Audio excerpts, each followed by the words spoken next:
This creation psalm, which we're going to look at today, brings an extra dimension to that Genesis 1 creation narrative. As I mentioned earlier, there's a benign royal ease with which God creates everything in its tov, it's good, culminating in the creation of humanity, which is very good. There is no problem with the chaos waters of the seas. It's easy to split the seas and it's easy to put sea creatures in the waters.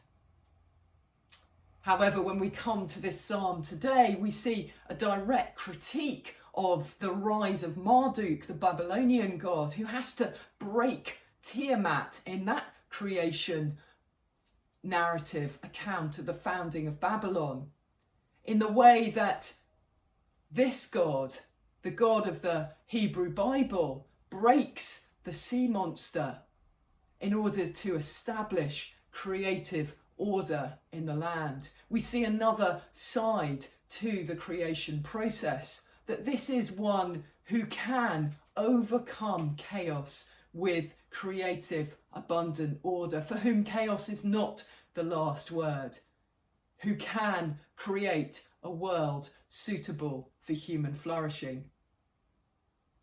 This is a great way that we're encouraged to read the Hebrew Bible. Tim Mackey talks about this from the Bible Project as meditation literature. We read this psalm and then we go back to Genesis 1 and we read that again. We see repetition, the creation narrative, and we also learn to look at the differences between them.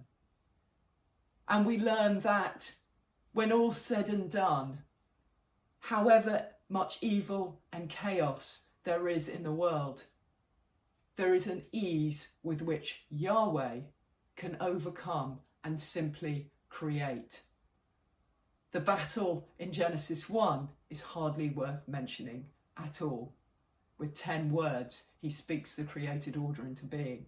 The battle for supremacy over the chaos waters of death, over the monsters of the deep, depicted so graphically in the psalm, is something that doesn't even get a word in Genesis 1.